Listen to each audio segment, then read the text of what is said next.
नमस्कार, मी धनश्री कुलकर्णी ॲस्ट्रोस्टारमध्ये आपणा सर्वांचे स्वागत करते। आज एक अतिशय रंजक किंवा अतिशय रोचक अशी माहिती ज्योतिषशास्त्रामधली तुमच्यासमोर मी घेऊन येत आहे।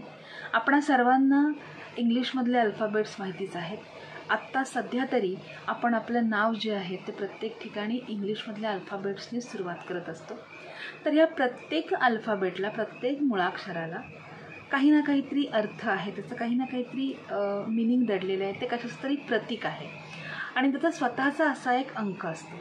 आणि प्रत्येक अक्षराचा जर का समजा तुम्हाला अर्थ समजला तर त्यामुळे तयार होणारा जो शब्द आहे त्याचाही एक अर्थ निघतो आणि आपण काही कन्क्लुजन्स जी आहेत म्हणजे जे पब्लिक रिलेशनमध्ये काम करतात त्यांच्यासाठी तर हे नक्कीच उपयोगाला आहे।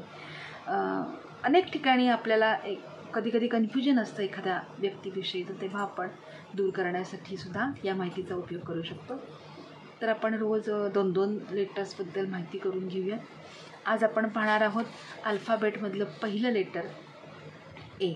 एची रचना जी आहे त्याच्यामध्ये ए जो आहे तो 2 रेषा आणि मध्ये एक आडवी रेषा अशा पद्धतीने त्याची रचना असते। ह्याच्यामध्ये उत्स्फूर्त कला, पुढाकार आणि नेतृत्व यांचा बोध आपल्याला होतो। जर समजा तुमचं नाव ह्या आद्याक्षरापासून सुरू होत असेल तर तुमच्यामध्ये एक तीव्र इच्छाशक्ती असते आणि एक खंबीरपणा असतो। तुमच्या नावामध्ये व्यंजनांव्यतिरिक्त जर का ए स्वर असेल तर तुमच्यामध्ये वरचढपणा असतो आणि ए ह्या मोठ्या अक्षराप्रमाणे वैशिष्ट्य म्हणजे 2 उतरत्या रेषांना जोडणारी एक रेषा आहे। हे चिन्ह काय दाखवतं तर महत्त्वाकांक्षा दाखवतं आणि जीवनातल्या शिडीवर उंचापर्यंत जाण्याची इच्छा प्रगट करते।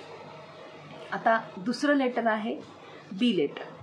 तुम्ही जर का बीची रचना पाहिलीत तर बीच्या रचनेमध्ये एक उभी रेष आहे आणि त्याच्या पुढे 2 गोल आहेत। तर ही माणसं जी आहेत स्वतःचा फेरा पूर्ण केलेला आहे इथे, त्यामुळे ही माणसं जी आहेत हे त्यांचे विचार त्यांच्यापर्यंतच ठेवतात आणि अतिशय थोड्या मित्रांच्या समोरच ते त्यांचे विचार जे आहेत ते प्रकट करतात। अतिशय संवेदनशील माणसं असतात ही, परंतु थोडीशी लहरी पण असतात।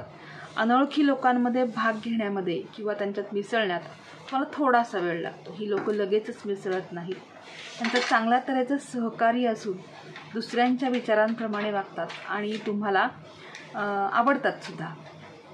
तुम्ही अंतर्मुख असू शकता, म्हणजे बी लेटरने सुरुवात झालेली लोक जी आहेत ती अंतर्मुख असतात, इंट्रोवर्ट असतात आणि स्वतःला व दुसऱ्याला चांगल्या तऱ्हेने समजू शकतात। आज आपण 2 लेटरविषयी माहिती पाहिली। पुढच्या भागामध्ये पुढची 2 लेटर्स पाहूयात। तुम्हाला जर काही माहिती आवडली असेल तर माझ्या चॅनलला लाईक, शेअर आणि सबस्क्राईब करा आणि या प्रकारची माहिती जाणून घेण्याकरता पुन्हा भेटूयात पुढच्या भागामध्ये। तोपर्यंत